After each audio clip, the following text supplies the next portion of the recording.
Garrick Hale, 39-year-old Senior Vice President of Corporate Growth at Morrowgate Technologies and husband of Auden Hale, humiliated his wife before 140 executives, clients, board members, and spouses. Not inside their home, not during a private argument, but beneath the giant logo of the $2.8 billion Avenridge deal he believed would make him president of corporate growth. Auden Mercer Hale, 35-year-old wife of Garrick and secret chief executive officer and controlling shareholder of the privately held Avenridge Capital Partners, stood near the stage in a simple navy dress while Selene, 33-year-old vice president of corporate communications at Morrowgate and Garrick's secret mistress, occupied the chair that had originally belonged to Auden. Minutes earlier, Auden had caught Garrick kissing Selene near a private service terrace. Now he was rewarding her publicly. Garrick raised his champagne glass. Success teaches you who really understands the person you're becoming. Then he turned toward Selene, to the woman who finally understands the man I'm becoming. A few people applauded. Others looked down. Auden approached the stage. You couldn't even wait until after tonight? Garrick's face hardened. Tonight is bigger than our problems. Our problems? Auden asked. You created them. Before Garrick answered, Selene looked at Auden. Some women know when they've outgrown a room, others have to be told. Auden looked at Garrick. Is that what you believe? He had one final chance to protect the woman who had stood beside him for 8 years. Instead he said, she's right. This isn't your world, Auden. Auden did not scream. She did not reveal the truth. She simply took the coat that had been brought for her and walked away. But Garrick did not know Avenridge was controlled by his wife. He did not know the company, whose $2.8 billion investment could transform Morrowgate's future, belonged to a private investment empire in which Auden held the controlling interest. He did not know the woman he called small controlled assets and family holdings worth more than $10 billion. And he did not know Avenridge's independent due diligence team had already begun examining troubling inconsistencies inside his division. 3 weeks later, Garrick entered the biggest board meeting of his career, expecting the Avenridge transaction to close and his long-awaited promotion to be approved. One chair remained empty. Then the doors opened. Auden walked in. Garrick's smile vanished when Morrowgate's chairman stood to greet her. And before Garrick left that room, the man who had thrown his wife out before 140 guests would be on his knees. But what put him there would be far bigger than discovering his wife was a billionaire. Stay until the end and comment, justice, if loyalty should never be mistaken for weakness. Stop, the word cut through the executive rehearsal suite as Garrick pointed toward the final financial slide. He froze. Only 40 minutes remained before the most important presentation of his career. Outside the glass walls, assistants hurried across Morrowgate's executive floor carrying briefing folders and coffee. Inside the suite, a giant screen showed the two names Garrick had been thinking about for 18 months. Morrowgate Avenridge Capital Partners. Beneath them, proposed strategic investment, $2.8 billion. Garrick turned toward Auden. What? Auden stood beside the conference table holding the presentation remote. She pointed toward the year 3 projection. That number is too aggressive. Garrick frowned. It's ambitious. It assumes almost every contract currently in your late-stage pipeline closes. They probably will. Probably isn't the same as signed. She did not say that because she had secretly read some Avenridge file about his customers. She had deliberately kept herself away from transaction-level diligence involving Garrick's work. The status of those contracts was already written on Garrick's own presentation. 3 were marked pending execution. 2 others were marked final negotiation. Yet the growth chart treated nearly all of them as if the revenue was certain. Auden tapped the screen. If someone asks what happens when 2 of those contracts slip, you need an answer. Garrick exhaled and loosened his tie. Whenever he became nervous, he did 3 things. He spoke too quickly, he forgot to drink water, and he defended the weakest part of his presentation instead of admitting it was weak. Auden knew all 3 habits because she had watched them for years. She pushed his water toward him. Drink. He obeyed automatically. Then she said, don't make the room trust you by pretending there is no risk. Make them trust you because you understand the risk. For several seconds, Garrick stared at her. His shoulders relaxed. That's good. Auden smiled. You've said that every time I've stopped you from making a bad presentation. He laughed. You would have made a good executive. The words should have amused her. Instead, they left a small ache behind. Garrick still believed his wife did quiet work for her late father's family office. He knew the Mercer family had money. He knew Auden managed trusts, charitable commitments, and investments. What he did not know was the scale. Avenridge was not a public corporation with celebrity executives appearing every week on television. It was a privately held family investment group that operated through funds, subsidiaries, and dedicated deal teams. Its senior leadership maintained an unusually low public profile, and Auden conducted business professionally under Mercer, the surname Garrick already associated with her family. The Morrowgate transaction had been handled outwardly by Avenridge's investment committee, managing directors, lawyers, and advisors. Garrick had never negotiated directly with Avenridge's chief executive. He believed that person remained above his level. He had no idea he ate dinner with her. Auden controlled the largest voting bloc in Avenridge. Her personal holdings, family trusts, and related interests were worth roughly $10.4 billion, yet she simply said, maybe. Garrick looked toward the Avenridge logo. If this closes, everything changes. The transaction would finance Morrowgate's expansion into several major infrastructure markets. More importantly to Garrick, the board had told him that his performance during the transaction would be considered when it later voted on the vacant president of corporate growth position. The promotion was not guaranteed. Garrick had turned that possibility into certainty inside his own mind. Avenridge changes everything, he said. Auden studied him. It might. 8 years earlier, Garrick had been different, before the expensive suits, before executive flaws. Before people waited for his opinion, Auden had met him during a professional development conference where neither appeared important. At least, Garrick did not know who Auden really was. She had introduced herself as a research consultant connected to her family's investment office. That part had been true. She had simply left out the scale. Years before meeting Garrick, 22-year-old Auden had attended a formal event with Auden Mercer, the late founder of Avenridge Capital Partners and Auden's father. For almost an hour, nobody knew their relationship. Most guests barely noticed her.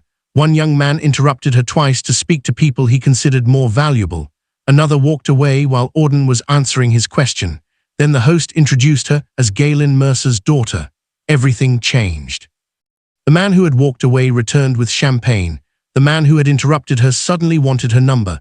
People laughed harder when she spoke. Strangers found excuses to remain near her. That night, Auden told her something she never forgot. Money does not change every person, but sometimes it changes what they are willing to pretend. Auden carried those words into adulthood. Then Garrick appeared. He did not ask how much her father owned. He talked to her about books, failed ambitions, family, and his fear of becoming a person he would not recognize. He loved the woman he believed Auden to be before he knew anything important about Mercer money. That was why she trusted him. That was why she married him. And that was why the truth became harder to reveal. She had meant to tell him. Then Auden became sick. Hospital visits consumed months. Marriage came. Then grief. Auden's estate plan transferred Auden controlling voting rights in Avenridge through family trusts, specifically protected under the succession structure. For 3 years, she learned every part of the business. Then Avenridge's board appointed her CEO. By then Garrick's career had begun rising quickly. Every year Auden waited made the secret harder to explain. She knew that. Their 8th anniversary was approaching. And Auden had finally made a decision.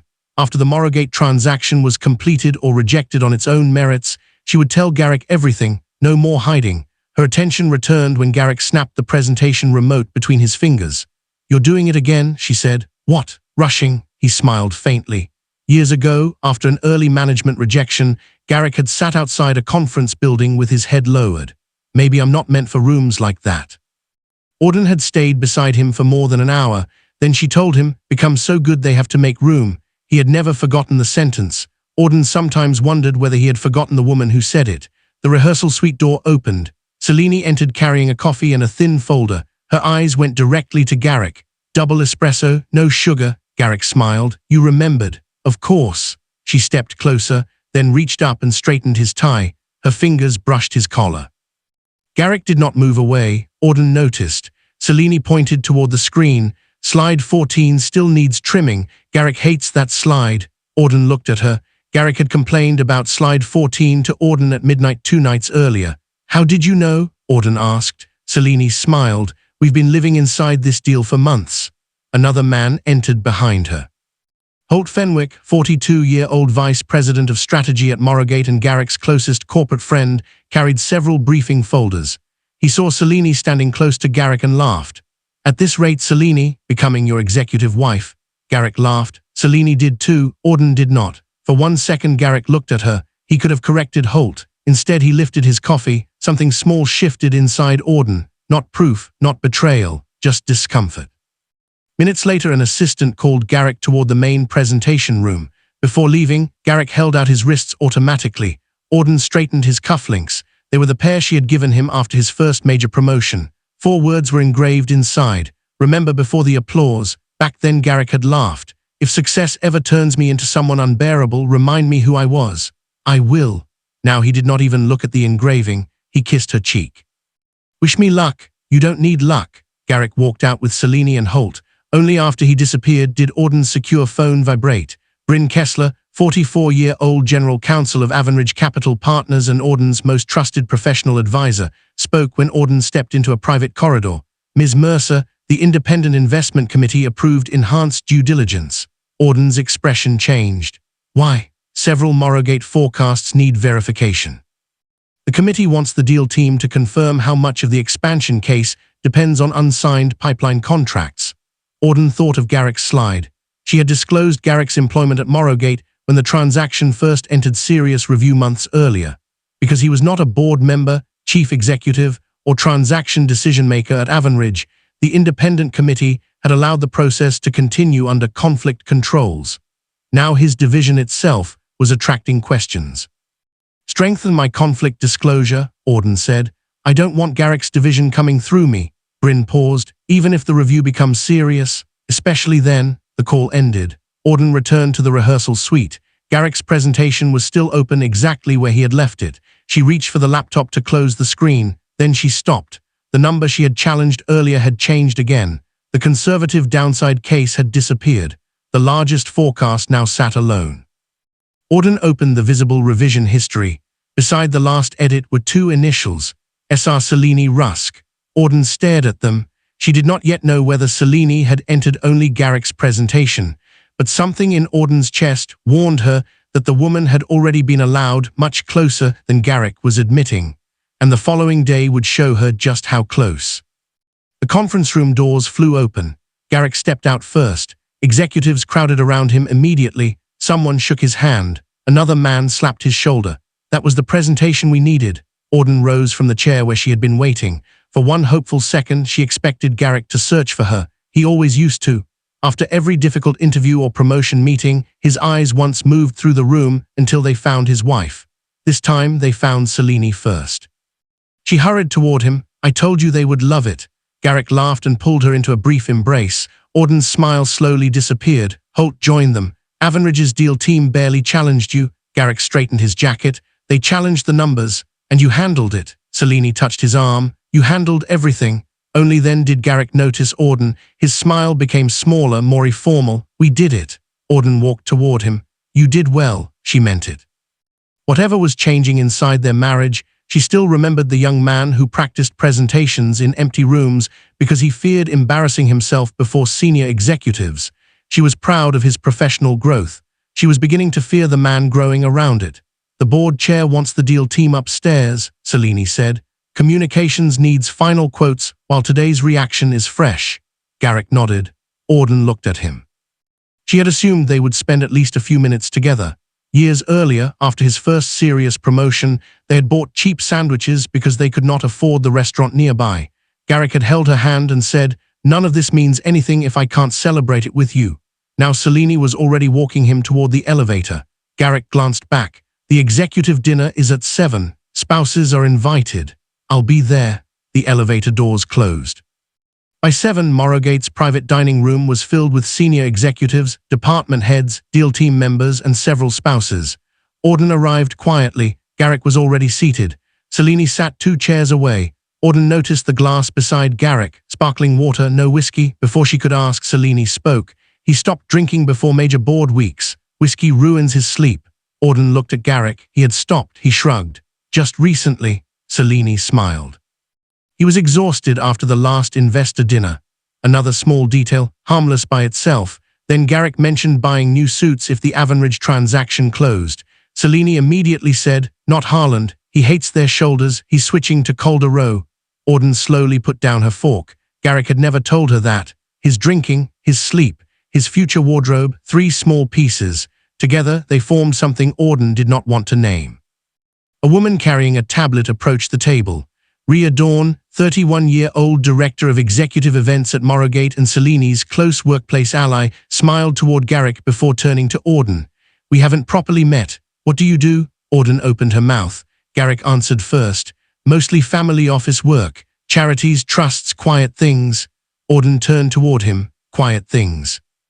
That morning, the company she controlled had authorized enhanced due diligence on a $2.8 billion transaction. Yet Garrick had reduced her life to something that sounded almost like a hobby. Selene smiled. "That sounds peaceful. Garrick's world is a little more intense." The table became quiet. Auden could have corrected her. Instead, she said, "Every world becomes intense when the decisions matter." For a moment, Selene's expression shifted. Something about Auden's calm unsettled her. Garrick changed the subject. Several months earlier, Garrick had lost an internal promotion. That night, Auden had sat with him while he stared at untouched food. "One title doesn't decide your value," she told him. "You're still the same man you were yesterday." Garrick squeezed her hand. But the following morning, Selene gave him another message. "You should be angry. Men with half your ability are ahead because they understand power better than you." Auden had tried to calm Garrick's insecurity. Selene taught him to feed it. Slowly, anger began feeling stronger than peace.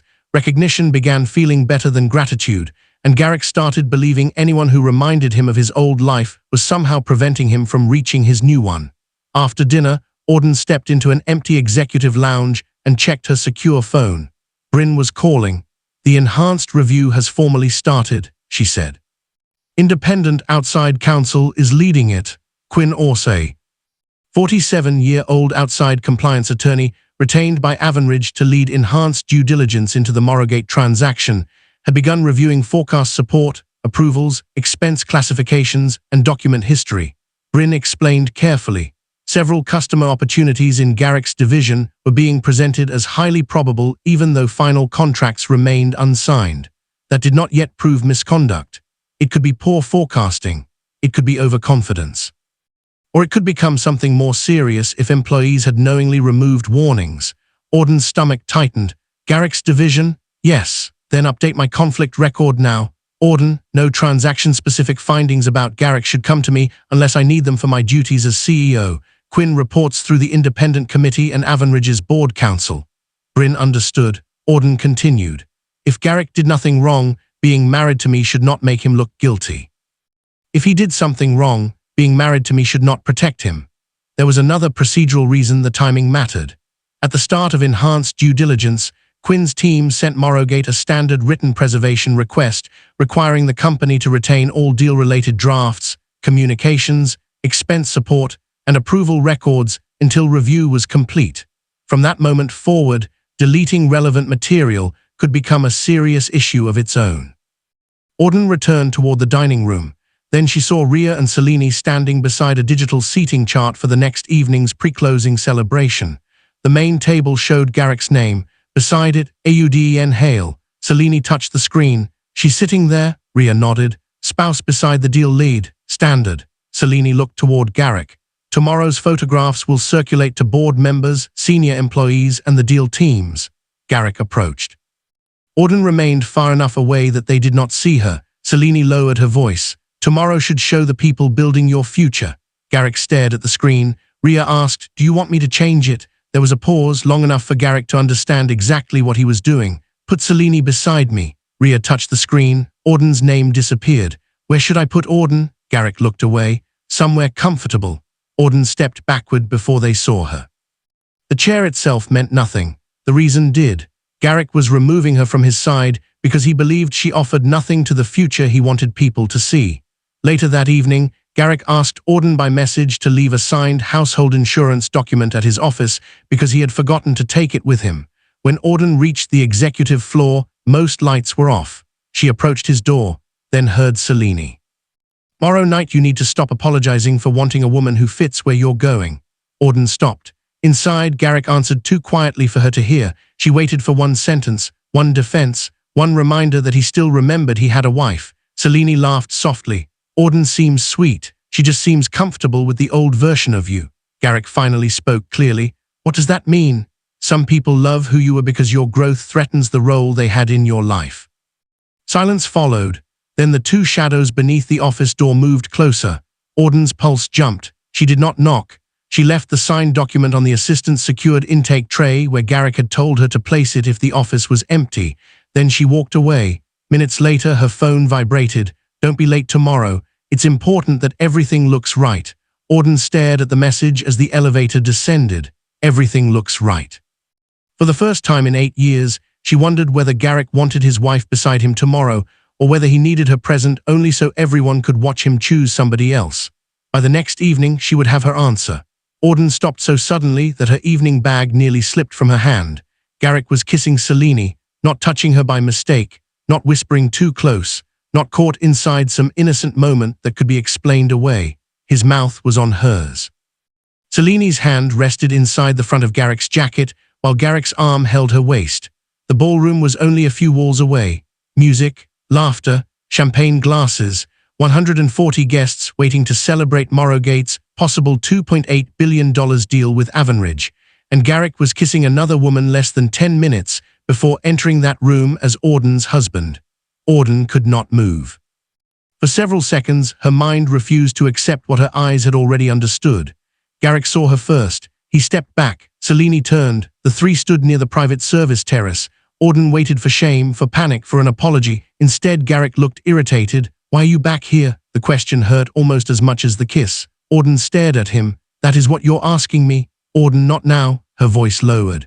How long? Selene calmly fixed the front of her dress. She was not shaking. She was not frightened. Her confidence told Auden this had happened before. How long have you been sleeping with my husband? Selene looked toward Garrick. Maybe this isn't the place. Auden almost laughed. You made my marriage your place. Garrick stepped between them. Enough. Auden looked at him. You are telling me enough. People are waiting. My husband is kissing another woman and you're worried about people waiting. There are board members, clients, deal advisors, and I am your wife. His jaw tightened. Do not cause a scene tonight. There it was, not regret, not love, image. The same man who once feared becoming unrecognizable was now more afraid of public embarrassment than losing his marriage. Auden looked at Selene, then Garrick. Something inside her became strangely quiet. Go, Garrick frowned. What? The important people are waiting. For a second he hesitated. Then he straightened his jacket and walked toward the ballroom. Selene went with him. Neither asked whether Auden was coming. Several minutes later, Auden entered. The ballroom glowed beneath chandeliers. A giant screen behind the stage displayed Morrowgate Avenridge Capital Partners. Auden stared at the second name, her company, her responsibility. The investment whose final approval still depended on independent diligence and Avenridge governance. Nearly everyone in the room believed she was simply Garrick Hale's quiet wife. She walked toward table 1, then stopped. Her name card was gone. Selene sat beside Garrick's. Rhea approached. There's been a final seating adjustment. Where am I? Table 9. Auden followed her hand. Table 9 sat near the back beside vendors and spouses with no direct transaction role. Who approved that? Rhea hesitated. Mr. Hale approved final executive seating. Auden walked toward Garrick. He was talking with Holt and several executives. Garrick, his shoulders stiffened. The others stepped away. You couldn't even wait until after tonight? Garrick looked toward Selene. Tonight is bigger than our problems. Auden's eyes filled, but the tears did not fall. You created our problems. For 1 second, something moved across Garrick's face, perhaps guilt. Then Holt returned, and Garrick's pride returned with him. Sit down somewhere and let me get through this. Somewhere. His wife of 8 years had become somewhere. Auden walked toward table 9. Dinner passed slowly. Her mind returned to another evening years earlier. Garrick had been preparing for his first management interview. His tie was inexpensive. His hands were shaking. Auden stood outside the building and fixed the knot. I ever become too important for the people who loved me first, pull me back. I will. Now she sat beneath the logo of the investment company she controlled while Garrick treated her as though she had contributed nothing to his life. Applause pulled her back. Garrick had taken the stage. He thanked the Morrowgate board. He thanked Holt. He thanked Rhea. Then his expression softened. There is one person who understood what this season required from me. Auden already knew. Selene. Selene rose. She joined him on stage. Garrick placed a hand near her back and praised her for sharpening his presentations, protecting his image, understanding corporate pressure, and convincing him that he deserved larger opportunities. Then he raised his glass. Success teaches you who really understands the person you're becoming. His eyes passed over Auden. Then he turned toward Selene. To the woman who finally understands the man I'm becoming. Holt raised his glass. Rhea applauded. Several employees followed awkwardly. Others remained still. A woman at a nearby table looked toward Auden with open sympathy. Auden rose. The room slowly quieted as she approached the stage. Garrick saw her. Don't make this embarrassing. You already did. A murmur moved through the room. Selene crossed one arm over her waist. Auden, some women know when they've outgrown a room. She paused. Others have to be told. Garrick had a choice. He could stop her. Instead, he looked at Auden. She's right. Auden went still. You've never understood what it takes to operate at this level. The insult almost made her smile, if only he knew. And humiliating your wife before strangers is what operating at this level looks like. Garrick glanced around. Too many people were watching. His pride took control. This isn't your world, Auden. Silence. Rhea approached carrying Auden's coat. That was when Auden understood the entire performance. Move her chair, celebrate Selene, then remove the wife. Auden took the coat herself. She looked at Garrick one final time. She could expose everything now. She could point toward the Avenridge logo. She could tell everyone she controlled the company whose investment they were celebrating. She could watch Garrick's face change. But then Auden would never know whether he regretted humiliating his wife or merely regretted humiliating a billionaire. So she asked something else. Are you certain this is who you want to be? Garrick looked down at her. For once, yes. Auden nodded, then walked across the ballroom. No screaming, no threat, no secret revealed. Outside, the cool air touched her face. Her hands finally began shaking. Then her phone vibrated. 3 missed calls from Bryn. The newest message read, Independent Counsel has identified material concerns involving records connected to Garrick Hale, Selene Rusk, and Holt Fenwick. Because of your conflict status, do not discuss the review with Garrick. Call me privately. Auden read it twice. Behind her, applause started again. Inside, Garrick was celebrating the future he believed had opened for him. Outside, his wife had just received the first warning that the same future might already be closing. And this time, Auden would not protect him from facts she had no right to hide. Preserve everything. Auden's voice cut through the private conference room at Avenridge. Every version, every access log, every expense record. Nobody alters anything while Quinn's team is reviewing it. Less than an hour had passed since she walked out of Morrowgate's ballroom. It was late. Her makeup was still perfect. Her navy dress was still smooth, but the hand holding her phone trembled. She had not gone home. She had not called Garrick. She had not demanded answers from Selene. Auden had driven directly to Avenridge headquarters because Bryn's message concerned the transaction and because the independent committee needed her formal acknowledgement of the expanded conflict. Security greeted her as Ms. Mercer. Senior employees treated her like the chief executive she was.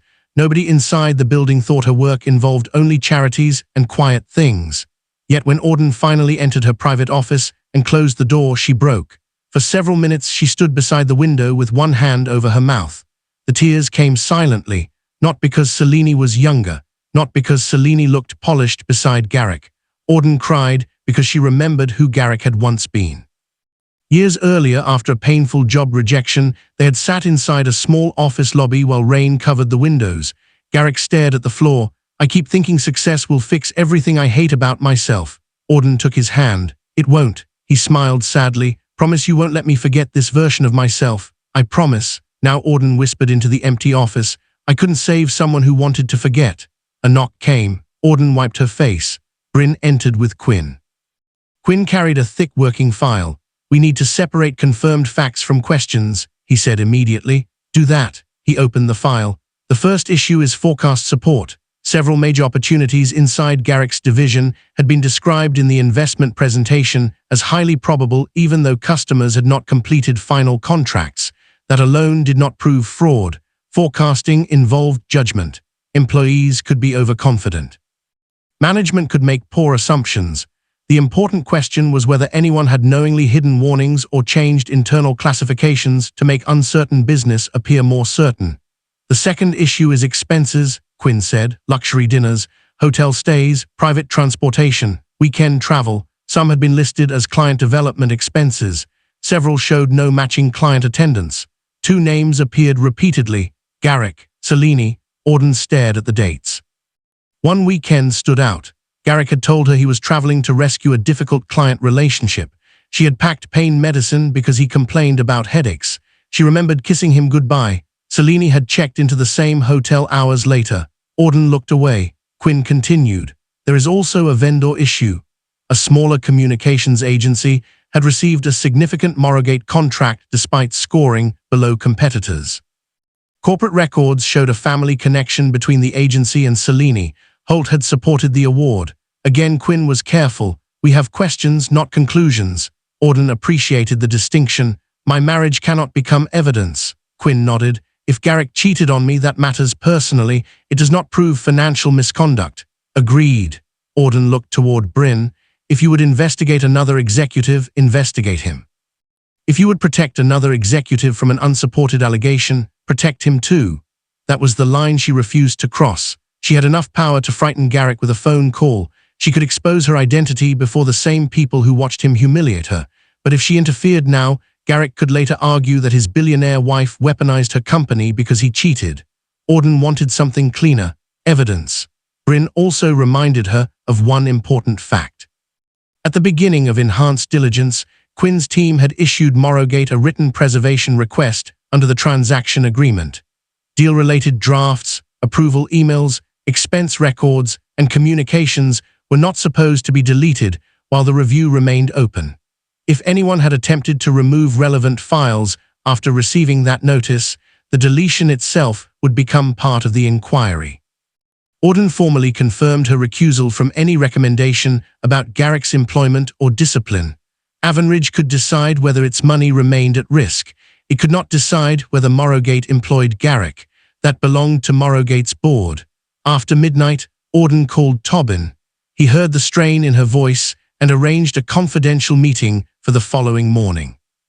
While Auden remained inside Avenridge reviewing conflict paperwork, Garrick was still celebrating in a private lounge near the ballroom.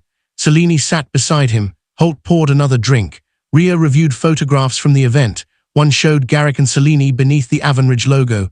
This one is perfect, Rhea said. Another showed Auden in the background. Selene's expression changed. Not that one. Rhea removed it from the internal event selection. Then another, and another. One by one, Auden disappeared from the pictures they intended to circulate. Holt raised his glass. 3 weeks from now Avenridge closes, Garrick gets the presidency, and nobody remembers tonight. Selene looked toward Garrick. I will. Then she kissed him. Nobody pretended not to understand anymore. The affair had become accepted inside Garrick's circle. The following morning, Auden entered Tobin's legal conference room. Tobin Clare, 49-year-old attorney, longtime Mercer family legal advisor, and Auden's personal counsel, had represented members of the Mercer family for years. He knew her before Garrick, before Galen died, before Auden became Avenridge's CEO. He looked at her once. What happened? Auden told him. She described the kiss, the moved chair, the toast, the coat, Garrick saying she did not belong in his world. Tobin listened. When she finished, he asked, Do you want to punish him? No, you're sure? I want out. Her voice shook once, then steadied. I don't want revenge disguised as law. Their prenuptial agreement had been written broadly. It protected Mercer family trusts, inherited Avenridge interests, future distributions from those trusts, and separate property maintained under the agreement. It also protected Garrick's separate property. The exact divorce consequences would depend on the applicable law and the agreement, but Auden had no intention of using litigation merely to strip Garrick of legitimate property. She wanted a legal ending, not financial theater. Tobin began preparing the filing. Because they had not chosen a location for the story, he avoided relying on adultery as some automatic ground for punishment. The affair would be documented for chronology and any financial issues involving marital funds, but the filing itself would not depend on turning private betrayal into public spectacle. Auden wanted communication routed through counsel wherever necessary. Joint obligations would remain properly funded while the case proceeded. Garrick's legitimate accounts would not be frozen simply because she was angry.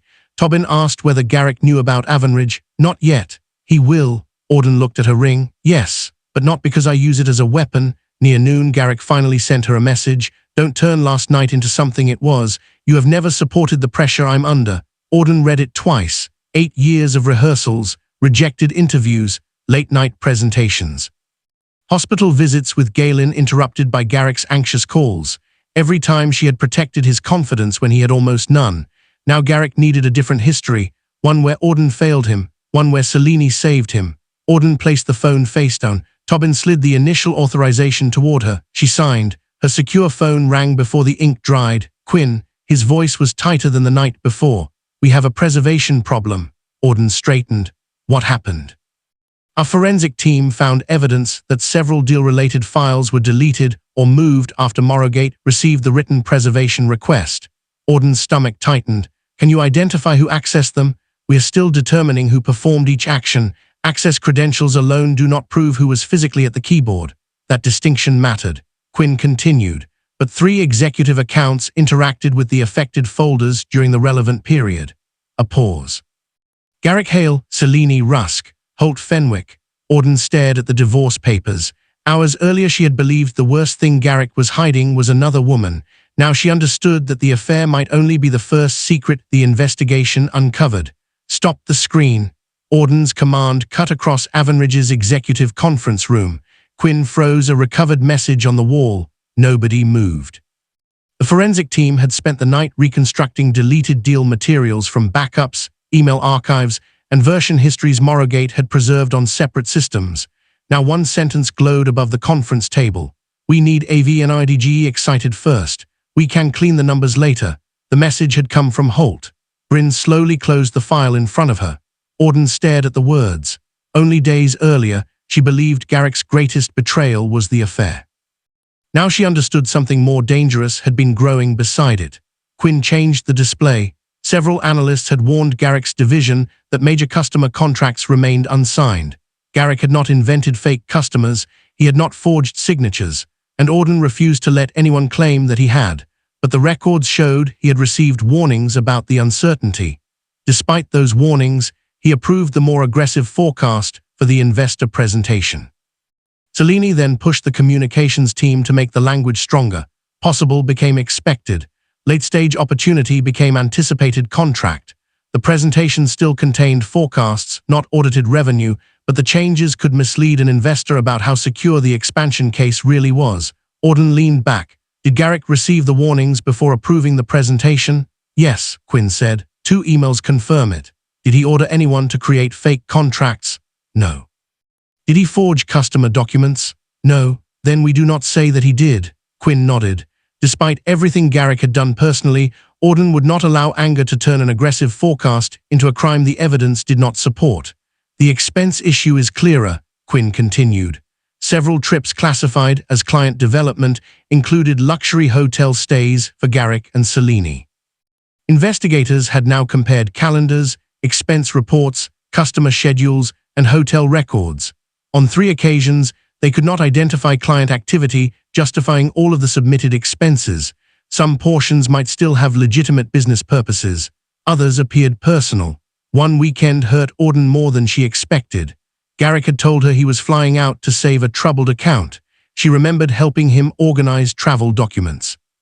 She remembered asking whether he needed her to come. He kissed her forehead and told her the trip would be boring. Selene checked into the same hotel 3 hours later. Auden looked away. For years, she believed supporting Garrick meant trusting him when work demanded more time. Now she was learning that some of the nights she defended were nights he used her trust against her. She forced herself back to the investigation. This remains separate from my marriage. It does, Quinn said. And Morrowgate decides employment consequences. Yes, that distinction mattered. Auden did not employ Garrick. Avenridge could decide whether investing $2.8 billion remained responsible. Morrowgate's independent board would decide whether Garrick remained an executive. Auden stood before Avenridge's independent investment committee later that morning and formally repeated her conflict. My husband is one of the executives connected to the review. I will not participate in any recommendation concerning his discipline or employment. One committee member argued that Avenridge should suspend the transaction completely. Too much uncertainty, too much governance risk. For several seconds, Auden said nothing. She remembered the ballroom, Garrick telling her she did not belong, Selene sitting in her place, Rhea carrying her coat. It would have been easy to walk away. Auden could have supported withdrawal and watched Morrowgate's expansion collapse. Instead, she looked around the table. Thousands of employees did not manipulate these records. The room quieted. We do not punish an entire workforce for the conduct of several executives. The committee agreed to keep the transaction alive under strict conditions. Morrowgate would need to complete a board-supervised governance review. It would preserve all relevant records. Independent counsel would validate any findings that could affect employment. And Avenridge would reserve the right to withdraw if Morrowgate refused to correct material problems. The preliminary concerns were sent to Piers Langdon, 63-year-old independent chairman of Morrowgate's board and the director responsible for overseeing the company's governance response. Piers did not simply allow an investor's lawyer to decide the fate of Morrowgate employees. He issued a formal board preservation directive, required Morrowgate personnel to cooperate with Quinn's diligence requests under the transaction agreement, and instructed Morrowgate's own independent board counsel to review any findings that could lead to discipline. That created two separate tracks. Avenridge would decide whether to invest. Morrowgate would independently decide what happened to Garrick, Selene, and Holt. Only evidence would connect those decisions. Afternoon, Garrick met Auden in the neutral conference room Tobin had arranged to discuss temporary marital matters. Garrick arrived in an expensive grey suit. He looked rested, almost relieved. Auden wondered how a man could destroy 8 years of marriage and look lighter afterward. Tobin will contact your attorney regarding the filing, she said. Garrick stopped. You hired an attorney? Yes. A strange smile touched his face, not sadness, amusement. Auden, you're angry, I understand. No. You don't, he sat across from her. Be realistic before lawyers make this ugly. Auden waited. My income paid for our life. The sentence almost stole her breath, not because it frightened her, because Garrick truly believed it. For years, Auden had deliberately structured their visible household around the life Garrick could afford. The routine expenses came from the household arrangement they had chosen together, while Auden kept Mercer Trust distributions and Avenridge interests separate under the prenup. She had never wanted $10 billion sitting at the dinner table between them. Garrick had mistaken that restraint for dependence. I'm not going to leave you helpless, he said. We can work something out. Helpless. The woman across from him controlled more wealth than Garrick could imagine. Auden did not correct him. If he needed to know she was rich before he could respect her, she no longer wanted that kind of respect. Garrick leaned forward. I spent years becoming somebody, Auden. His voice hardened. You chose to stay small. That finally hurt, not because it was true. Because Auden remembered every time she had reduced the language she used for her own achievements, so Garrick would never feel compared to her. Board meetings became family meetings. Acquisitions became investments. Executive crises became office problems. She had hidden parts of herself because she feared wealth would change their marriage. In the end, Garrick changed without ever knowing about the wealth. Auden met his eyes. Then I hoped becoming somebody was worth what you traded for it. For the first time, he had no immediate answer. He stood. At the door he turned. When the Avenridge deal closes, things are going to move very fast for me. Auden's expression remained calm. I know. He misunderstood completely. Then he left. By evening, Selene was openly spending nights with Garrick. At Morrowgate, Rhea had prepared a confidential draft announcement for internal planning. Garrick Hale, President of Corporate Growth. It was clearly marked, draft subject to board approval. That did not stop Garrick's circle from treating it like a certainty. Holt stood beside Garrick's desk. Avenridge closes. Piers approves the promotion. Selene walks into the next gala on your arm. Selene smiled. Garrick did too. Nobody in the room knew Auden had just argued against abandoning Morrowgate. Nobody knew she had refused the easiest revenge available to her. And nobody knew the evidence was becoming harder to explain. Across town, Tobin placed the completed initial divorce filing before Auden. She signed. She did not freeze Garrick's legitimate accounts. She did not leak the affair. She did not call reporters. She did not ask Avenridge to cancel the deal because of her marriage. If Garrick fell, Auden wanted every step downward to belong to choices the evidence could prove. Her phone rang before Tobin collected the papers. Bryn. Auden Quinn's team recovered another message from the archive. Auden closed her eyes briefly. What does it say? Bryn read it. Delete the early forecast drafts before Avenridge compares versions. We don't need people misunderstanding work in progress. Auden opened her eyes. Who sent it? A pause. Garrick. The affair had broken her trust as a wife. This message could destroy his credibility as an executive, but even now, the message needed context. Had Garrick meant ordinary document cleanup, or had he knowingly ordered deletion after receiving the preservation request? Quinn's forensic timestamps would answer that question. Bryn continued. The timestamp is after Morrowgate received the written preservation notice. Auden went still. That changed everything. The board session is 13 days away. Auden looked at the divorce papers, then at the Avenridge file. 13 days. Somewhere across town, Garrick was probably imagining the meeting where he believed his promotion would become official. He had no idea that every recovered message was quietly changing what that meeting would be about. And the closer Garrick moved toward the room he believed would crown him, the more evidence was arriving there first. Congratulations, Mr. President. Holt slapped Garrick on the shoulder hard enough to make champagne jump against the rim of his glass. Garrick laughed. The promotion had not happened. Morrowgate's board had not voted. Avenridge had not signed the final investment agreement. Yet roughly 2 weeks after the ballroom humiliation, everyone inside Garrick's private circle behaved as if his future had already been decided. 3 new suits hung inside his office. Selene had several luxury apartment listings open on her tablet, and Rhea had placed a tentative hold on a private dining room for the night after the final board meeting. The reservation had not been announced publicly, neither had Garrick's promotion, but in their minds both were inevitable. Garrick lifted his glass. Keep calling me that, I'm starting to like it. Selene smiled from the edge of his desk. You'd better. She turned the tablet toward him. One apartment had floor-to-ceiling windows, private elevator access, and a dining room large enough for executive dinners. Garrick studied the photographs. This is ridiculous. So was the idea of you staying senior vice president forever? Holt laughed. Exactly. Avenridge closes, the board votes, then you stop living like somebody waiting for permission. Garrick liked that word, permission. For years he had wanted access, then recognition, then authority. Now even authority no longer felt like enough. Auden had once represented safety to him, someone who knew him before expensive suits and executive dining rooms. Now he had rewritten that same history until Auden represented everything ordinary he believed he had escaped. For nearly 2 weeks she had not called him, she had not begged, she had not appeared at Morrowgate. Communication about the divorce had begun moving through Tobin. Garrick interpreted the silence in the easiest way possible. Auden finally understood she could not compete with his future. That version allowed him to avoid a harder truth. Only weeks earlier, she had stood beside him in the rehearsal suite correcting his presentation. She had fastened his cufflinks. She had helped him prepare for the Avenridge meeting, and their marriage had certainly not been dead for years. But that was what Garrick began telling people. When one colleague carefully asked whether everything was all right at home, Garrick shrugged. The marriage had been over for a long time. We just didn't admit it. Selene heard him. Later, inside the elevator, she touched his arm.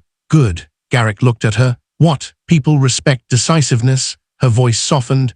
Never look guilty for choosing the life you deserve. Garrick nodded. He did not notice what Selene was really helping him do. Every time they rewrote Auden's place in his history, Garrick erased another piece of the man he had once been. Across town, Auden sat at the head of an Avenridge acquisition meeting. A senior analyst finished explaining a possible investment. Auden turned one page. Your customer loss assumption is too low. The analyst looked at the screen. We used the 3-year average. The last 3 years did not include the competitor entering this market next quarter. The room quieted. Run the model again at 12%. The analyst nodded. Auden moved to the next issue. There had been no magical transformation after the gala, no sudden moment when the quiet wife became powerful. This woman had always existed. Garrick simply had not known her. Auden had evaluated companies while he thought she was reviewing family investments. She had negotiated acquisitions while he told people she handled trusts and charities. She had led executives while allowing Garrick to believe his professional world was far more complicated than hers. When the meeting ended, Bryn remained behind. The Morrowgate interviews are producing consistent accounts. Auden's expression changed. How consistent? Several employees say Garrick pushed the team to keep the optimistic projections after questions were raised. Selene, she strengthened the presentation language. Holt, several employees say he discouraged written objections before the Avenridge review. Auden looked down. The findings were not hers to declare. Under the conflict controls established earlier, Quinn's diligence work was being shared through Avenridge's independent transaction committee, and where employee discipline might be involved, Morrowgate's independent board process. Bryn continued. Pierce has postponed the vote on Garrick's promotion. Auden looked up. Does Garrick know why? He was told the leadership vote will be considered during the final transaction session. Auden understood immediately. He thinks they're combining his promotion with the closing. Yes, that was exactly what Garrick wanted to believe. By then the final meeting was 1 week away, 7 days until Garrick expected his reward, 7 days until the board expected completed findings. Auden looked tired. You could still recommend that Avenridge walk away, Bryn said. Not because of him. The answer came immediately. Auden remembered something Galen had once told her after founder lied during an investment negotiation. She had expected her father to destroy the deal on the spot. Instead, Galen ordered an independent review. Later, Auden asked why. Anyone can punish someone when angry, he told her. Real power is being able to hurt them and choosing instead to let truth do its work. At 24, Auden thought the lesson sounded too patient. Now she understood it. Having power did not require using all of it. The divorce papers reached Garrick the following afternoon. They were served through the normal legal process. Garrick stared at them, then laughed once, not because anything was funny, because he still did not believe Auden would truly leave. Selene was inside his office when he returned. So she actually filed? Garrick dropped the envelope on his desk. She's trying to scare me. Before the board meeting? Obviously. Selene glanced through the filing. Her attention moved quickly toward the financial disclosures. Can she take much? Garrick almost smiled. Take what? She has family money. Nothing serious. He loosened his tie. My income paid for the life we lived. Selene visibly relaxed. Neither understood how enormous that mistake was. Auden had not hidden that the Mercer family possessed wealth. She had hidden the scale, the trust structure, her controlling interest in Avenridge, and her own position as CEO. Their visible married life had been deliberately kept within the lifestyle Garrick could afford. He had mistaken Auden's restraint for financial weakness. Tobin had filed without publicity, no press, no leaks, no frozen legitimate accounts. No attempt to turn the affair into public spectacle. That restraint only made Garrick more certain that Auden had little power. Meanwhile, the investigation continued. Under Morrowgate's board-supervised cooperation process, employees were interviewed separately. One analyst confirmed being pressured to retain optimistic forecasts. Another explained how cautious wording had been strengthened before the investor presentation. A finance employee admitted several expense claims had caused concern, but said Holt discouraged employees from creating noise before the Avenridge transaction. Quinn documented the information for Avenridge's diligence review. Morrowgate's independent board counsel reviewed the same underlying evidence before any employment decision could be made. That separation mattered. The investor could identify risk. Only Morrowgate could punish Morrowgate employees. Pierce read the interim findings and finalized the agenda. The transaction review and executive leadership decision would occur during the same board session because one directly affected the other. Garrick saw only the second part. He did not understand why the board wanted the decisions together. Avenridge made its own procedural decision that evening. Because the investment involved $2.8 billion, new governance protections, and direct commitments from Morrowgate's board, Avenridge's CEO would personally attend the final session with its legal and transaction team. Auden did not create that requirement to confront Garrick. The scale of the transaction required it. Bryn placed Auden's internal board packet before her. Her name appeared clearly: Auden Mercer, Chief Executive Officer, Avenridge Capital Partners. Across town, Garrick received only the executive agenda, appropriate for a management presenter rather than a board member. It read, Final Avenridge Transaction/Executive Leadership Review. He stared at the second half, then held the message towards Selene. That's it. What? My promotion meeting. Holt raised both hands. Mr. President, Garrick laughed. But inside Pierce's confidential board materials, the section immediately before Garrick's promotion vote carried a different heading. Governance and compliance review under it were three names. Garrick Hale, Selene, Rusk, Holt, Fe and Wick. Garrick had spent years dreaming about the meeting that would finally prove he belonged among powerful people. He had 7 days left before entering it. And the evidence was already there waiting for him. Those records are wrong. Selene shoved the folder away. Several pages slid across the conference table. Quinn did not move. The records came from Morrowgate's own expense system and were cross-checked against supporting documents. Selene stared at the hotel charges, restaurant receipts, and travel records. Only minutes earlier, she had entered the interview expecting questions she could manage. Now her confidence was disappearing. Because the review had developed into a potential employment matter, Nell Orwin, 46-year-old employment attorney retained to represent Selene personally, sat beside her. Nell had already reminded Selene that cooperating might help establish the truth, but it would not erase conduct she had participated in. Quinn placed another record on the table. This trip was described as client development. There was a client meeting, one dinner. He turned the page. The business portion appears supportable. We are asking about the additional hotel nights and transportation charged afterward. Selene said nothing, and Garrick occupied the adjoining suite. Her face tightened. For the first time since the gala, Selene understood that Garrick's promised presidency might never happen. This was no longer office gossip. It was a documented inquiry. Earlier that morning, Auden had sat across from Garrick inside the neutral conference room Tobin arranged for temporary divorce matters. No family photographs, no familiar furniture, no memories on the walls, only legal folders and a glass table. Garrick arrived 10 minutes late. "I have another meeting," Auden nodded. "We won't need long." That bothered him. He expected anger, perhaps tears, perhaps one last argument about Selene. Instead, Auden discussed household obligations, personal property, insurance documents, and the process for separating joint responsibilities while the divorce moved forward. Garrick leaned back. "You've become very formal. This is a legal meeting. We didn't need lawyers for everything." Auden looked at him. "We didn't need lawyers before you brought another woman into our marriage." His face hardened. "There you go again." Auden did not argue. That frustrated him more. "To the board meeting, I'll have even less time for this drama." Auden slowly closed the folder. This was his final chance, not to save the marriage. She no longer believed that was possible, but she wanted to know whether Garrick could choose honesty before somebody forced it from him. "Is there anything you want to tell me before that meeting?" He frowned. "About what?" "Anything." He understood. She saw it in his eyes. He could tell her when the affair began. He could admit the trips with Selene. He could explain why he approved numbers he knew carried uncertainty. He could tell her why he sent a message instructing employees to delete early forecast drafts after Avenridge's preservation request had been received. Instead, Garrick chose the lie. "Selene and I weren't together before the gala." Auden became completely still. She had watched them kissing before the gala began. "What happened between us happened because our marriage was already finished." Another lie. Only days before the gala, Auden had been rehearsing his presentation. She had been planning to reveal her identity on their anniversary. Garrick needed a different history because the real one made his betrayal impossible to excuse.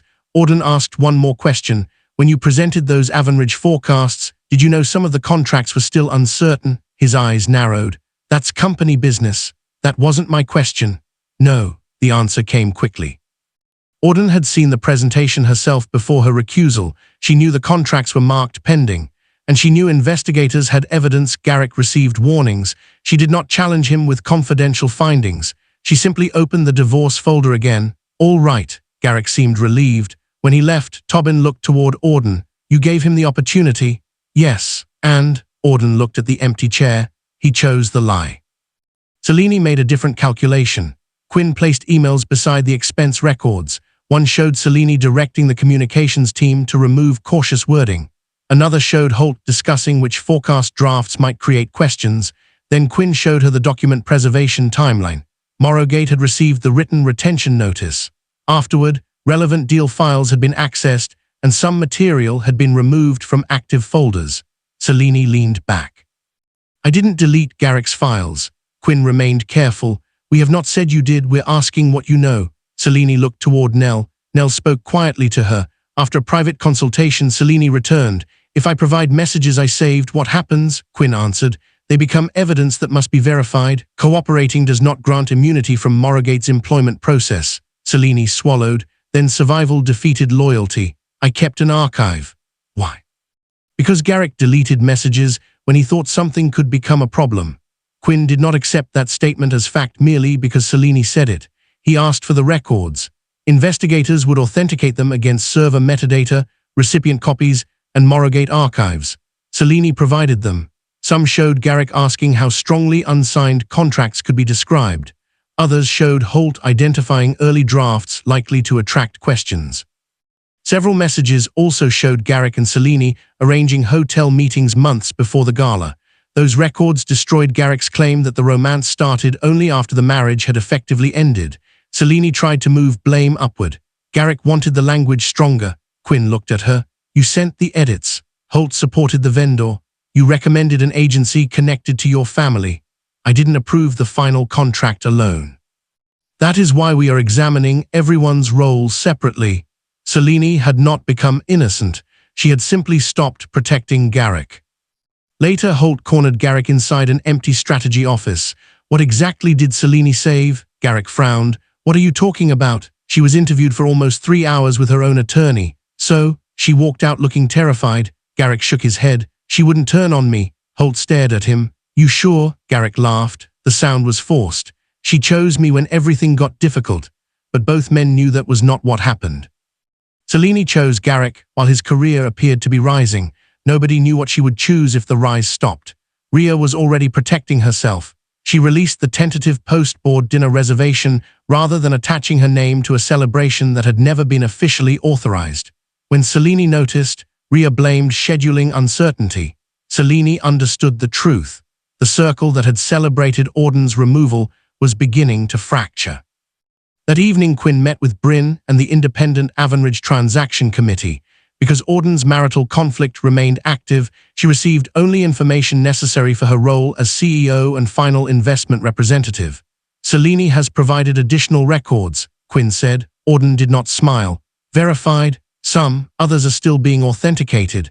Then don't treat fear as proof. Quinn nodded. She appears to be trying to reduce her own exposure. Then separate what she can prove from what she wants you to believe.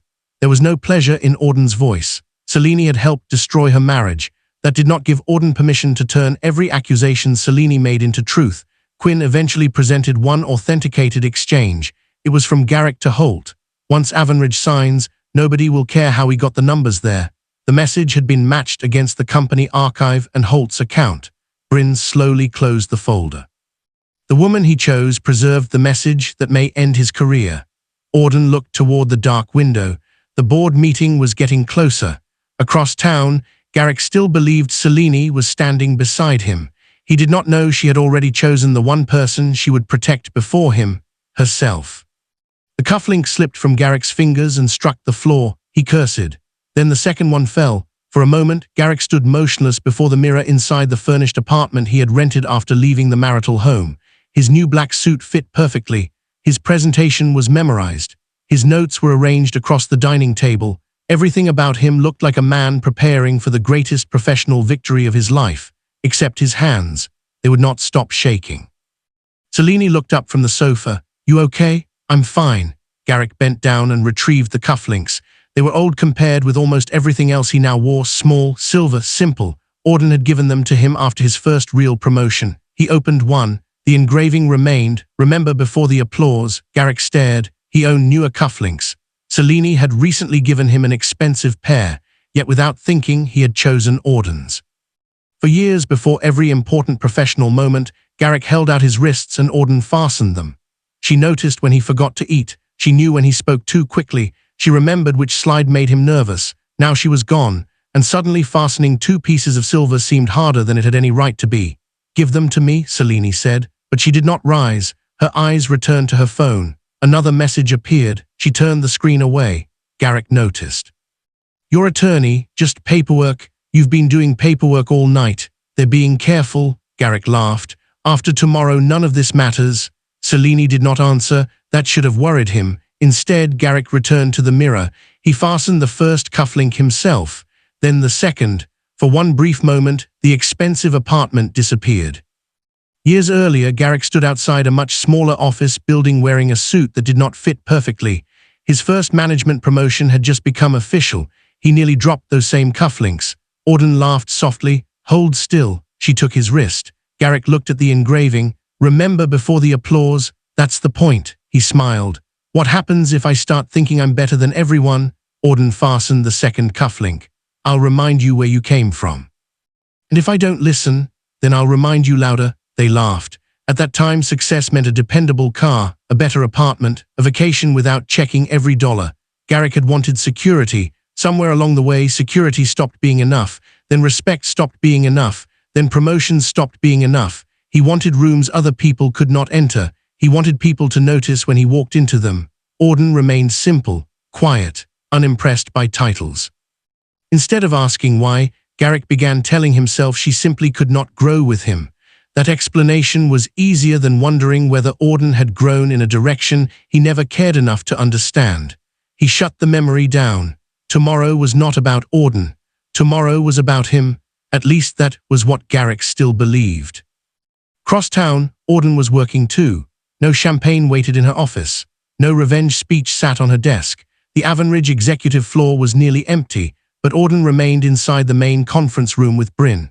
Quinn had completed the diligence package earlier and transferred the employment-related evidence through the process established with Morrowgate's independent board counsel. Auden reviewed the transaction terms rather than Garrick's personnel file. That distinction mattered. If Morrowgate changes the executives responsible for the expansion plan, can the existing operating team still execute it? Auden asked. Yes, Bryn said. The revised structure gives more authority to the operating officers below Garrick's level. What about the expansion contracts? Still viable? Current employees? The investment is expansion capital, not emergency payroll funding. Morrowgate can continue operating without Avenridge. But withdrawing now would likely cancel projects and lead to restructuring in the growth divisions. Auden nodded. That was the real consequence she cared about. She would not protect Garrick, but she would not throw innocent employees into uncertainty simply to punish him. Bryn placed the final conflict memorandum beside her. Your recusal remains recorded. Auden read it. Morrowgate's independent directors would decide the employment consequences. Auden would appear only as Avenridge CEO and controlling shareholder. She would present Avenridge's investment position after Morrowgate resolved its governance issues. Good, Bryn watched her. Tomorrow may still become personal. Auden looked down. It already is. She opened an old leather folder that once belonged to Galen. A small paper slipped out. Her father's handwriting covered one line, never use power to prove you have it. Auden touched the words. Years earlier she had believed power meant forcing people to respect you. Galen taught her differently. Power meant being capable of causing damage and still choosing fairness. Tomorrow Garrick would discover who she was, but Auden refused to turn a corporate board meeting into a revenge performance. The documents would speak. The board would decide. Her wealth did not need to shout. At Morrowgate, Pierce reviewed the final procedure. The board had already received Quinn's diligence material and its own counsel's validation. Garrick, Selene, and Holt had each been given opportunities during the review to answer questions and provide explanations. The independent directors had held a closed executive session without the three executives to consider the findings. The next morning, they would formally communicate the employment decisions before completing the Avenridge transaction discussion. Garrick would attend because he was still an executive until the board acted, and because his expansion presentation had been placed on the agenda months earlier. Selene and Holt were required to attend because findings involving them would also be addressed. Bryn would represent Avenridge. Auden would attend as its chief executive. Garrick's management copy of the agenda did not list outside delegation names. He was not a Morrowgate director and did not receive confidential investor-side board materials. His version simply read, Avenridge executive delegation. The secrecy was procedural, not a trap. Near midnight, Garrick finally put his notes away. Selene continued checking her phone. Tomorrow changes everything, Garrick said. She looked up. Something unreadable passed across her face. Then she smiled. It will, Garrick heard agreement. Selene meant something entirely different. Her attorney had advised her not to discuss her cooperation with Garrick. She had already provided records, and if the board forced her to choose between protecting Garrick and protecting what remained of her own career, she had already chosen. The next morning, Garrick arrived early. He wore the black suit. Auden's cufflinks rested beneath his sleeves. He stepped onto the board floor with the confidence of a man expecting his life to rise another level before lunch. The conference room was ready. His nameplate sat near the management's side. Holt had already arrived. Selene came minutes later. Neither looked relaxed. One chair remained empty at the head of the Avenridge delegation. Garrick looked toward a board assistant. "Who are we waiting for?" "Avenridge's chief executive." Garrick smiled. "Good." He adjusted his jacket. "I want the CEO to see exactly why I'm the future of this company." Holt looked away. Selene lowered her eyes. Then footsteps approached outside. The boardroom doors began opening. Garrick turned toward them, still smiling. He had spent years dreaming about entering a room like this. He had no idea the person about to walk through those doors was the same woman he had already decided was too small to stand beside him. The boardroom doors opened. Garrick's smile disappeared. Bryn entered first. Quinn followed as Avenridge's outside diligence counsel. Then Auden walked in. For one strange second, Garrick did not understand what he was seeing. He looked at Auden, then Pierce, then back at his wife. Auden, nobody answered immediately. She wore a simple cream suit. Almost no jewelry, no dramatic entrance, no visible attempt to prove anything. That made the moment worse. Pierce stood to greet the arriving investor delegation. Several directors followed out of professional courtesy. "Ms. Mercer, good morning." Garrick stopped breathing. "Ms. Mercer." Auden walked toward the empty chair on the Avenridge side. Garrick stared at the company logo behind her. Avenridge Capital Partners. Pierce formally opened the session. "For the record, Avenridge is represented today by Auden Mercer, its chief executive officer and controlling shareholder." Silence swallowed the room. Garrick's face emptied. "No." Pierce looked toward him. Garrick shook his head. "That's not possible." But it was. Auden sat. Bryn placed the transaction materials beside her. Nobody needed to announce Auden's personal net worth like a prize. Garrick already knew enough about Avenridge. He had spent 18 months studying the investor. He knew the scale of the group's holdings. He knew what controlling ownership in Avenridge meant. And when he connected that ownership to the Mercer family trusts he had always believed were merely family money, the truth became unavoidable. The wife he believed depended on his salary-controlled interests worth more than $10 billion. The woman he told to sit somewhere else controlled the investor behind the biggest transaction of his career. Selene's face lost its color. Lowered his eyes, Garrick pushed his chair backward. "This is why you're here." His voice rose. "You arranged this." Auden did not react. Pierce did. "No." Garrick turned. Pierce remained calm. "Avenridge's enhanced due diligence began before the gala." Garrick froze. "Ms. Mercer disclosed your marriage when this transaction entered serious review. When your division became directly involved in the issues under examination, her conflict controls were strengthened." Pierce glanced toward the directors. "She took no part in Morrowgate's employment recommendations concerning you." Garrick looked at Auden. Pierce continued. "Morrowgate's independent directors are responsible for employment decisions. Avenridge is responsible for deciding whether it will invest." That destroyed Garrick's easiest defense. He could not say Auden built a trap because he cheated. She had not invented the evidence. The process began before the gala. Quinn opened his diligence file. Morrowgate's own board counsel had already reviewed the underlying materials and the executives' responses. What followed was not a surprise accusation. It was the formal presentation of findings the board had been investigating. The first issue concerned the expansion forecasts. Quinn displayed emails showing Garrick had been warned that several contracts were not final, yet stronger certainty remained in the investor presentation. Garrick leaned forward. "They were forecasts." "Correct," Quinn said. "Forecasting itself is not misconduct." He changed the screen. "The concern is that written warnings about uncertainty were removed while stronger language was retained after those warnings were received." Selene shifted. Then came the expenses: hotel stays, transportation, meals. Some contained legitimate business portions. Others did not have adequate business support. The company was now separating reimbursable expenses from personal ones. Then came the communications vendor. An agency connected to Selene's family had received work despite lower evaluation scores. No one claimed Selene alone controlled the award. The problem was the undisclosed relationship and how that relationship affected the integrity of the process. Then Quinn displayed the preservation notice. Morrowgate had received it. Afterward, Garrick sent the message: "Delete the early forecast DIFTS before Avenridge COMPAIS VSIONS." Don't need people misunderstanding work in progress. Garrick stared at his own words. That's out of context. Quinn placed the authenticated second message beneath it. Once Avenridge signs, nobody will care how we got the numbers there. The room changed. Garrick looked toward Selene. You gave them that? Selene did not answer at first. Selene, I cooperated. His face twisted. You gave them our messages. I provided records. You were involved too.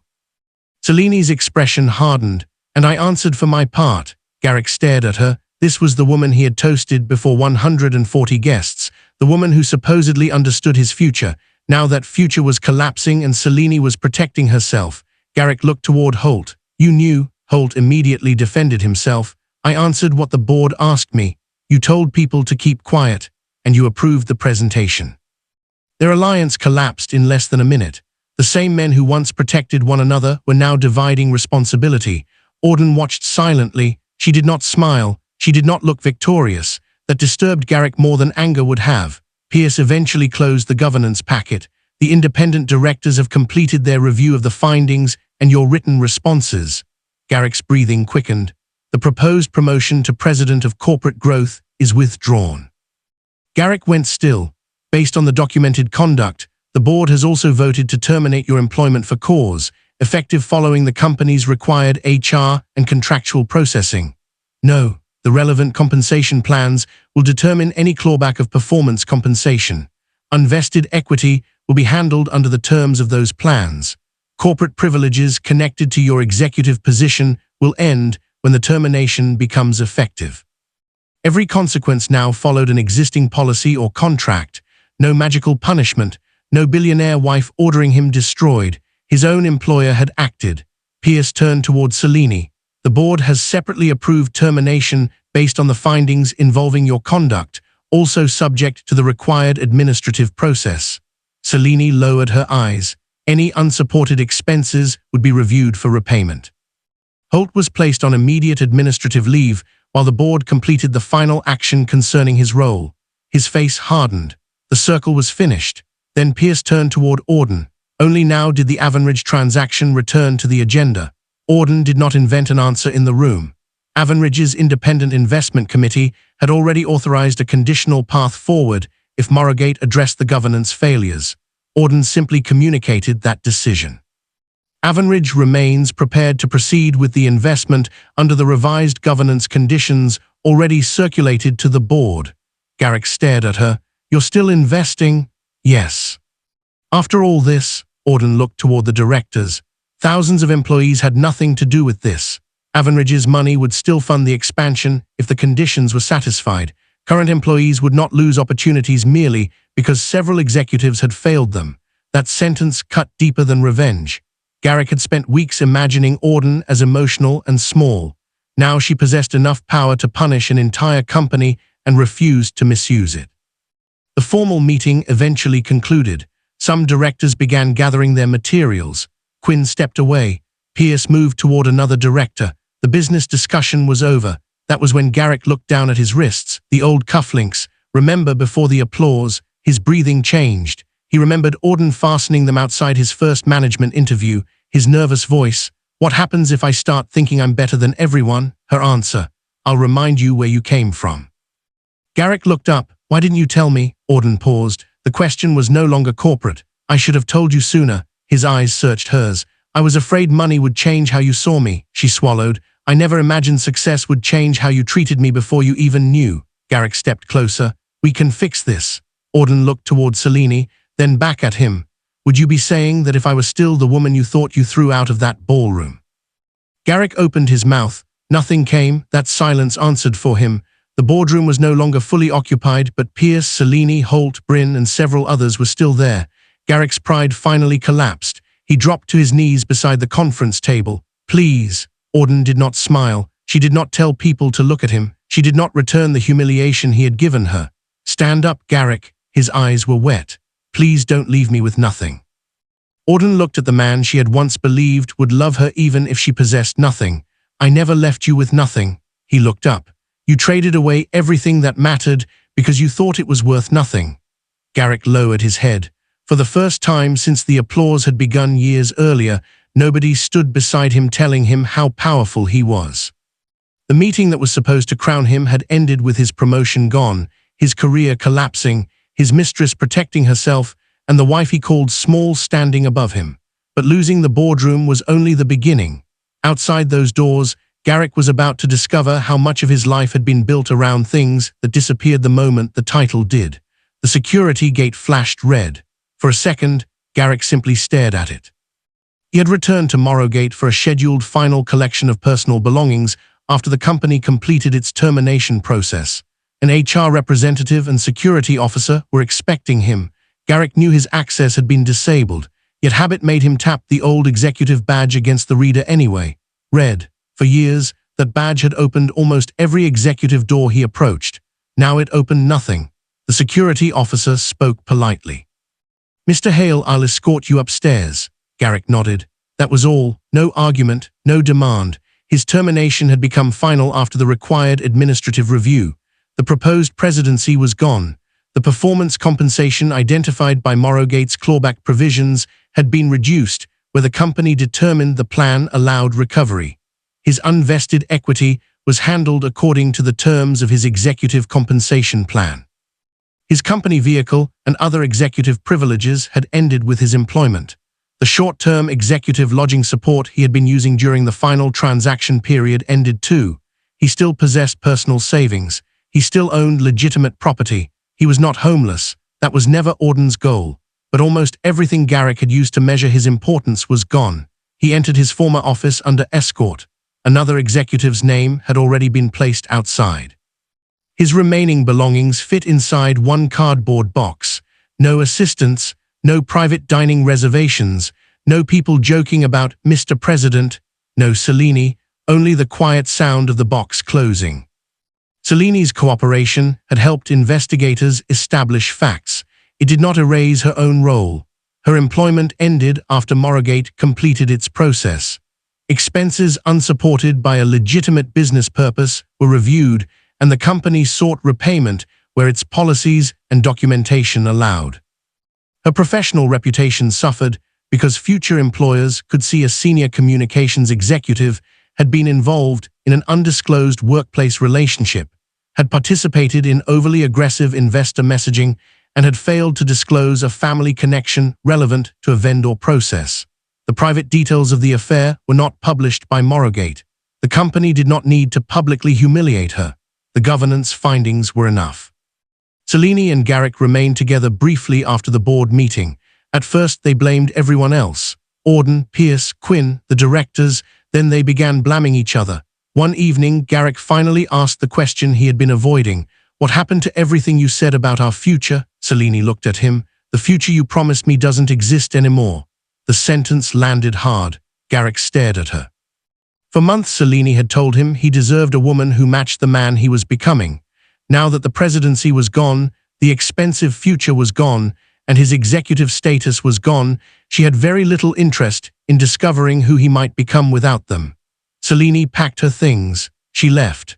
For the first time, Garrick experienced the same lesson he had forced on Auden. He learned what it felt like when someone valued the future attached to you more than the person underneath it. Holt's position did not survive either. After the board completed its separate review of his role in discouraging objections and supporting questionable deal practices, Morrowgate terminated him. His friendship with Garrick collapsed. At first, Garrick accused Holt of abandoning him. Holt accused Garrick of making decisions and expecting everyone around him to absorb the risk. Calls became arguments. Then the calls stopped. Ria's situation was different. The investigation did not pretend that moving a chair at a gala was equal to financial misconduct. She received internal discipline for using company communications and event processes in ways that supported undisclosed conflicts and created avoidable reputational risk. She was not accused of the forecasting conduct. Months later, after the scandal damaged her standing inside Morrowgate, Ria chose to leave. The circle that looked so powerful at the gala slowly disappeared. Not because Auden destroyed it, because loyalty built around status rarely survives consequences. Garrick struggled to rebuild his career. Several large companies declined to consider him for senior executive positions after their background and reference processes revealed the Morrowgate governance findings. Nobody banned him from working. Nobody erased his education. Nobody took away his intelligence. Eventually, he found independent consulting work, smaller assignments, shorter contracts, respectable work, enough income to live comfortably if he adjusted his expectations.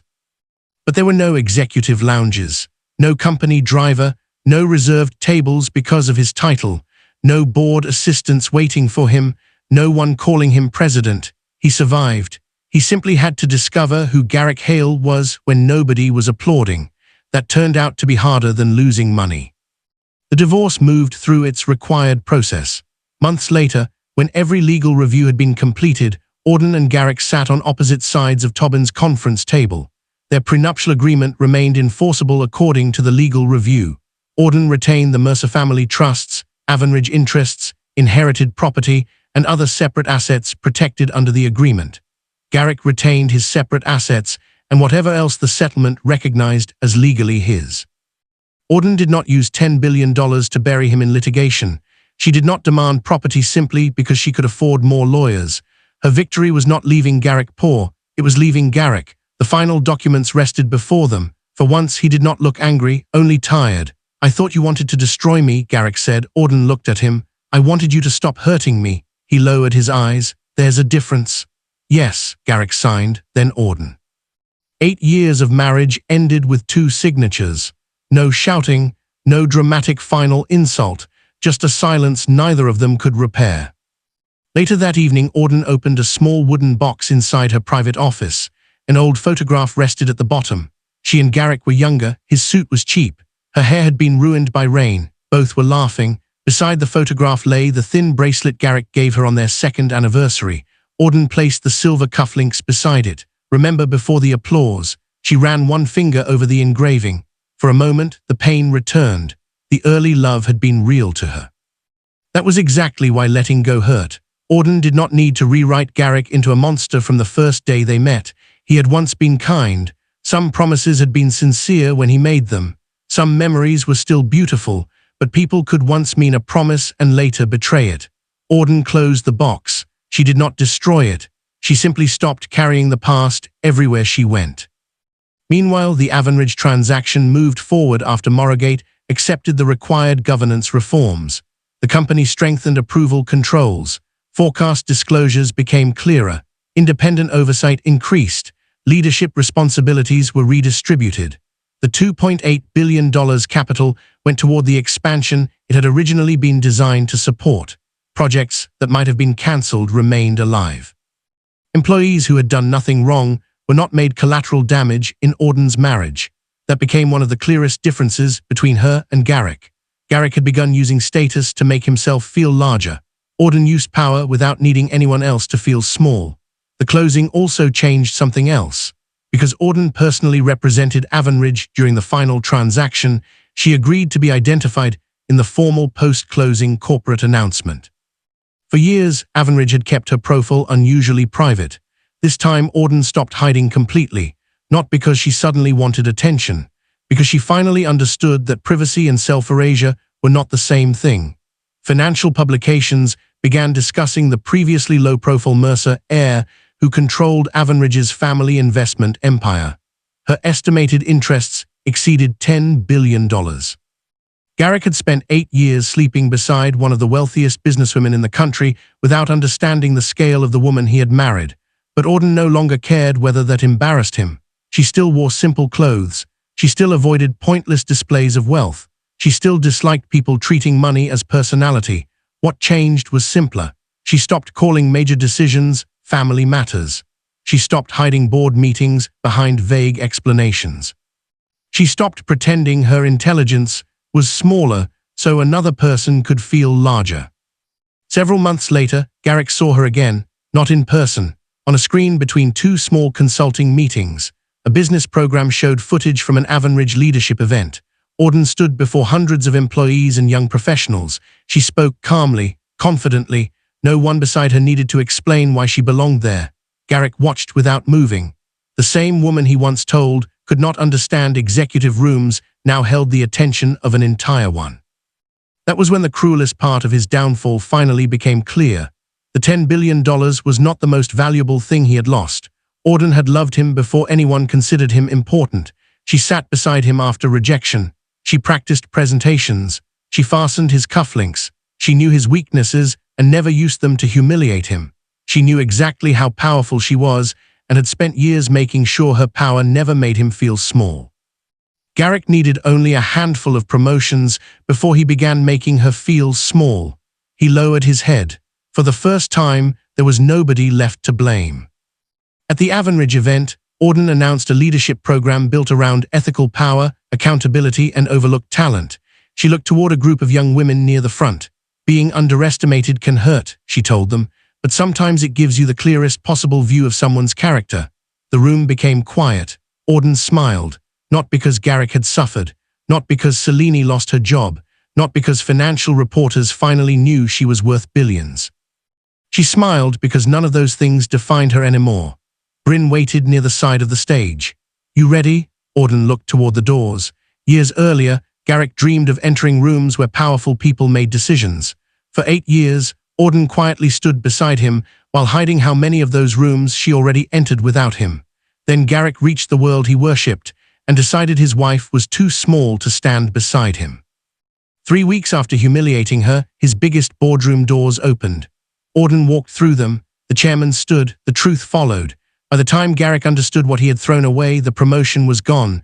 The mistress was gone. The allies were gone. The marriage was ending, but Auden was not broken. She had lost a husband. She had lost an illusion. She had lost years she could never recover.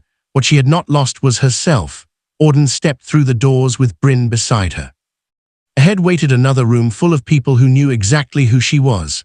This time, Auden had no intention of becoming smaller for anyone. And Garrick would have the rest of his life to remember that the woman he once pushed out of his celebration had never needed his invitation into a powerful room. If you believe loyalty should never be mistaken for weakness, comment justice, like the story, and subscribe for more.